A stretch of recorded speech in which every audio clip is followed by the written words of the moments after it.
পৃথিবীর প্রথম air taxi কোন দেশে উড়েছে একটি ক্লু দিচ্ছি। পবিত্র হজ সামনে রেখে সর্বাধুনিক এই সেবা চালু করা হয়েছে। গত 12 জুন প্রথমবারের মতো পরীক্ষামূলকভাবে সৌদি আরবে এয়ার ট্যাক্সি চালানো হয়, সেটা আবার চালকবিহীন। দেশটির সিভিল অ্যাভিয়েশন অথরিটির লাইসেন্স পাওয়া পাইলটবিহীন ইভিটল বিমানটি একটি উদ্বোধনী পরীক্ষায় সফলভাবে ওড়ানো হয়। সেখানে এয়ার ট্যাক্সিটিকে খাড়াভাবে আকাশে উঠতে দেখা যায়। সৌদি আরব হজ যাত্রার সময় ব্যবহারের জন্য মক্কায় বিমান ট্যাক্সির পরীক্ষা চালালো। এরই মধ্যে উদ্যোগটি চমক জাগিয়েছে। দেশটি তার ক্রমবর্ধমান প্রযুক্তি নির্ভর পরিবহন ব্যবস্থার আধুনিকীকরণ আরও বাড়াতে চায়। কর্তৃপক্ষ বলছে এই ট্রায়াল উন্নত এয়ার মোবিলিটি সলিউশনকে সৌদি আরবের বিমান ব্যবস্থায় যুক্ত করার ক্ষেত্রে একটি বড় অগ্রগতি হিসেবে চিহ্নিত হয়েছে। নতুন নিরাপদ এবং টেকসই বিমান পরিবহন ব্যবস্থা গড়তে চাইছে দেশটি। এই লক্ষ্যে দেশটি হজ যাত্রী এবং অন্যান্য যাত্রীর জন্য দেশটিতে ভ্রমণকে উন্নত করার দিকে জোর দিচ্ছে।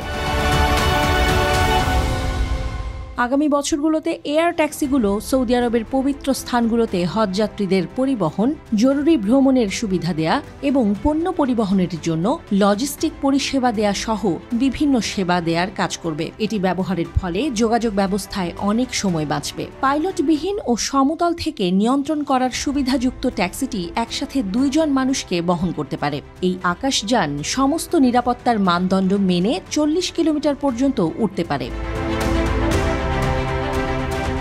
সৌদি পরিবহন ও লজিস্টিক সার্ভিসেস মন্ত্রী সালেহ আল জাসেরের মতে এয়ার ট্যাক্সির ট্রায়ালটি ছিল গ্রাউন্ড ব্রেকিং। এটি পরিবেশ বান্ধব এবং এতে আর্টিফিশিয়াল ইন্টেলিজেন্স ব্যবহার করা হয়েছে। একটি দ্রুত, আরও দক্ষ এবং টেকসই হজ ব্যবস্থাপনার পথে সৌদি আরবের এই উদ্যোগকে গুরুত্বপূর্ণ পদক্ষেপ হিসেবে দেখছেন তিনি।